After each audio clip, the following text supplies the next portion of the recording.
Sobre o assunto, eu converso agora com Eliseu Neto, médico especialista em urologia oncológica pelo Hospital do Câncer de Barretos. Doutor, muito boa noite, obrigado pela presença. Boa noite, Leandro. Obrigado pelo convite. Vamos falar um pouquinho aí a respeito do assunto que é bastante interessante e muito prevalente hoje em dia. Doutor, eu não conhecia esse medicamento, eu fiz a pergunta aqui ao estúdio com os colegas, todo mundo riu. E esse medicamento é um Viagra, é isso? É uma evolução do Viagra, né? O Viagra é a sildenafila. Hoje a gente conta com outras drogas um pouco mais modernas, como por exemplo a tadalafila, que na verdade são vasodilatadores. São medicamentos que são responsáveis por dilatar tanto veias quanto artérias e a consequência disso é uma melhora do fluxo, né, de sangue para dentro destes vasos. Por isso que ele é utilizado aí nos pacientes com disfunção erétil. E esse medicamento serve para quê, doutor? Para quem teve trombose ou não, ou teve algum estente na perna, em algum outro local para afinar o sangue? Qual é a função? Não, ele não tem essa função. A tadalafila, como eu falei, ela é um vasodilatador que melhora o fluxo sanguíneo tanto para veias quanto artérias. Então essa é a principal função. Ela age principalmente aí nos corpos cavernosos do pênis, né, promovendo então um influxo, uma melhora do fluxo sanguíneo para dentro do pênis, com uma consequente melhora da ereção. Em paralelo, é uma droga que atua também no controle da pressão intrapulmonar. Então é uma droga que a gente usa bastante aí em ambientes críticos, né, como UTI, por exemplo, mas ele não atua aí em pacientes com trombose ou circunstâncias parecidas. E esse medicamento ajuda mesmo ou prejudica? Depende, né? A pergunta é interessante. Ela pode ajudar naqueles pacientes que têm uma disfunção erétil importante, mas também naqueles pacientes com alguma disfunção relacionada à micção, porque ela atua também relaxando o colo vesical, melhorando a micção, né? Então, em pacientes que têm disfunção erétil, que têm uma próstata aumentada também em paralelo, que tem alguma dificuldade urinária, ela tem a sua atuação positiva. A questão é que o uso indiscriminado pode gerar danos, né, e consequências aí para o homem. Em que momento, doutor, a pessoa pode usar esse medicamento? A principal função, como eu disse, é na disfunção erétil. Então, o paciente que tem uma disfunção erétil, a gente fez uma investigação importante cardiovascular. O paciente ele tem um coração que funciona bem, a pressão está adequada e a gente consegue então usar de forma segura. O que a gente tem visto bastante é que pacientes jovens têm feito uso da droga de forma indiscriminada, sem prescrição médica, com o intuito aí de melhorar a performance na academia, né? E isso pode gerar algum dano a longo prazo. E quais são as contraindicações, doutor? O paciente com a tadalafila, como ela dilata um pouco os vasos, ela promove uma diminuição na pressão arterial. Uma diminuição? Então, pacientes que já... Uma diminuição, exato. Então, pacientes que já são hipotensos, existe uma contraindicação. Então, aqueles pacientes que também fazem uso dos nitratos, que são aqueles medicamentos que são usados quando tem o intuito de fazer uma dilatação das artérias do coração, a gente não... É uma contraindicação absoluta, porque o uso concomitante das drogas pode promover uma hipotensão importante, ou seja, uma queda importante da pressão, promovendo baixo fluxo cerebral e até AVC. Então, o uso desse medicamento, o efeito dele negativo seria baixar a pressão e não aumentar a pressão? Exatamente. Ele abaixa a pressão. Abaixa a pressão e em uso concomitante com outras drogas pode baixar mais ainda a pressão, inclusive com álcool. Alguns pacientes usam o medicamento com álcool e isso diminui um pouco mais a pressão ainda. Então há pessoas que usam com álcool, doutor? Exatamente, tem muitos pacientes que vão então para a recreação, né, para o ato sexual, associam grandes montas de álcool e isso pode promover efeitos desastrosos aí na saúde. Agora, doutor, qual é a consequência do uso prolongado desse medicamento? Se o medicamento for bem indicado, ele pode ser utilizado de forma persistente, vamos dizer assim, a longos prazos. Temos pacientes que fazem uso do medicamento há muitos anos, mas de forma assim, regrada. Já foi feita uma avaliação cardiovascular prévia, o paciente ele já usou durante um tempo aquele medicamento e viu que o efeito colateral é mínimo ou nenhum naquele caso. Então, de maneira geral, quando bem indicado, é uma boa droga. Agora, a longo prazo, ela pode promover então, baixos níveis pressóricos persistentes em pacientes jovens, na academia, ou mesmo em uso recreacional, que usam a tadalafila de uso persistente, podem promover, então, uma dependência psíquica, psicológica daquela droga.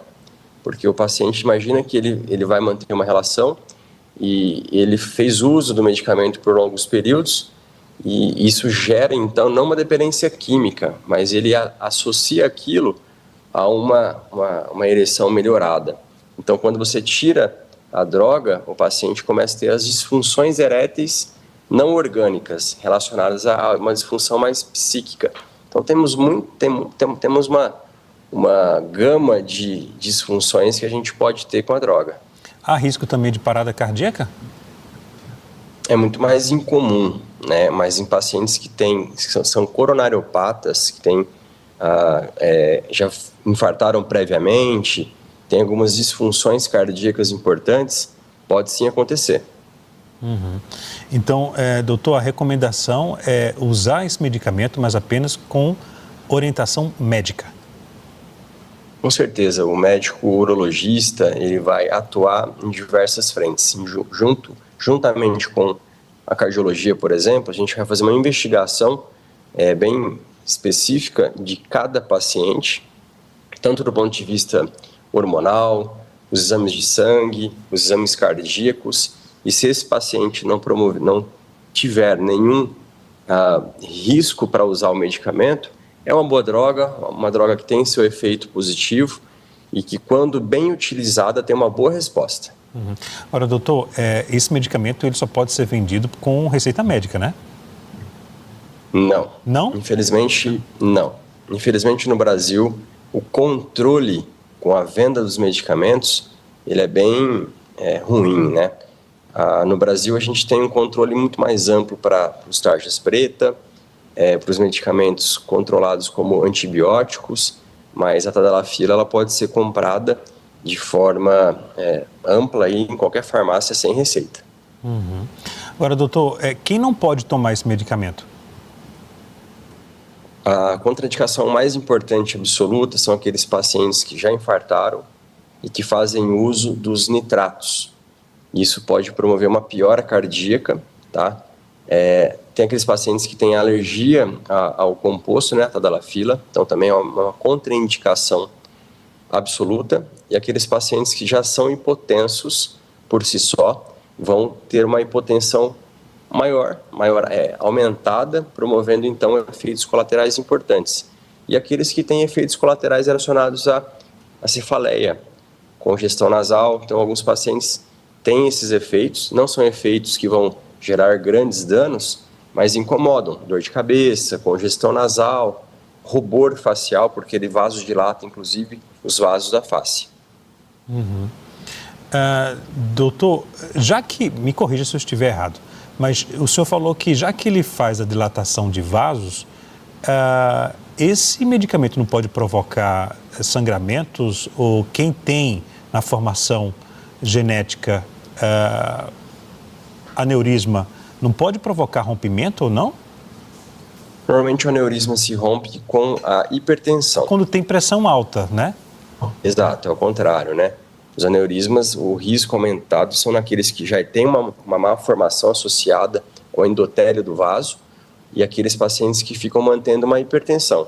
Pressões acima de 130, 140 de sistólica, por exemplo, tem um risco aumentado. Então, a droga tadalafila não tem essa correlação. É o efeito contrário, né? No caso, quem tem uma pressão alta, tomando esse medicamento, como ela dilata vasos, a pressão cai. É isso? Tende a cair. Tende a cair. Exatamente, mas o paciente que já tem uma pressão baixa, isso pode promover um baixo fluxo, né, de sangue sanguíneo cerebral, que também é ruim. e faltar até oxigênio, né? Doutor, Exatamente. Essa liberação, essa venda desse medicamento, assim, sem receita médica, isso é comum em outros países? Não, não é comum.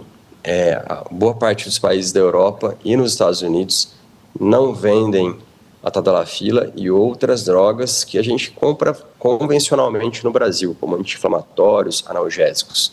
Infelizmente, no Brasil, esse controle está muito aquém ainda de um controle que deveria ser um pouco mais específico.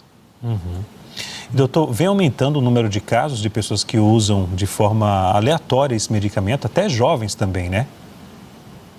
Está aumentando de forma exponencial. Nos últimos anos, a gente percebeu um aumento brusco aí no consumo da tadalafila, especialmente em jovens. A gente não tem estudos científicos que reforcem que a tadalafila no jovem vai gerar algum benefício. Se o paciente não tem uma disfunção sexual, erétil, se o paciente não tem uma indicação formal para o seu uso, ele não vai ter benefício do seu uso, tá? Às vezes a gente trata o paciente, mesmo sendo uma disfunção psicogênica, a gente oferta inicialmente a droga para melhorar a autoestima do paciente, depois a gente desmama. Então, o uso recreacional está aumentando bastante, especialmente naqueles que fazem academia, que querem melhorar um pouquinho o fluxo de sangue para os músculos, acabam utilizando a droga e isso pode gerar problemas sérios no futuro. Doutor, e o uso desse medicamento por mulheres? Mulheres usam também? É muito raro, né? Na verdade, não tem uma indicação de bula nas mulheres. O que já ouvi dizer de forma off-label é que algumas mulheres usam e isso faz com que ocorra um pouquinho de melhora no fluxo venoso, arterial, ali na região do clitóris, deixando então a mulher um pouquinho mais, vamos dizer assim, estimulada sexualmente. Mas isso tudo é off-label, não tem indicação para as mulheres. Mas também o mesmo risco também para as mulheres, né?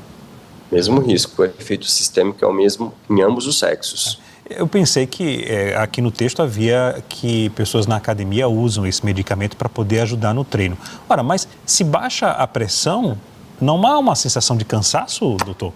Já que a artéria, a veia está dilatada, a pessoa não fica com uma sensação de cansaço porque a pressão não cai? Sim, pode acontecer essa sensação de cansaço. Mas, ao mesmo tempo, tem um trabalho específico, é um trabalho pequeno, que mostrou uma melhora não significativa, mas existiu uma melhora do fluxo sanguíneo para os músculos. Então, ele gera de forma indireta uma melhora do fluxo e da oxigenação dos músculos. Só que são trabalhos pequenos ainda que não tem uma repercussão mundial para o seu uso. Então, não tem essa indicação formalizada. Mas sim, a tadalafila, um dos colaterais é aquela sensação de cansaço e de dor muscular. Ok. Então, serve o alerta aqui agora, né, doutor? Quem quer usar esse medicamento tem que antes consultar um médico. E aí sim passar por uma bateria de exames, sobretudo exames cardiológicos, não é isso, doutor? Para verificar se pode ou não usar a medicação. Exatamente. A gente tem que investigar do ponto de vista cardiovascular o paciente, do ponto de vista hormonal, e aí sim, tendo uma boa indicação, exames que favoreçam o seu uso, a tadalafila vai trazer ótimos benefícios para o paciente. Ok. Eu conversei com o Eliseu Neto, médico especialista em urologia oncológica pelo Hospital do Câncer de Barretos. Doutor, muito obrigado pela presença, boa noite e bom final de semana. Boa noite e igualmente para vocês.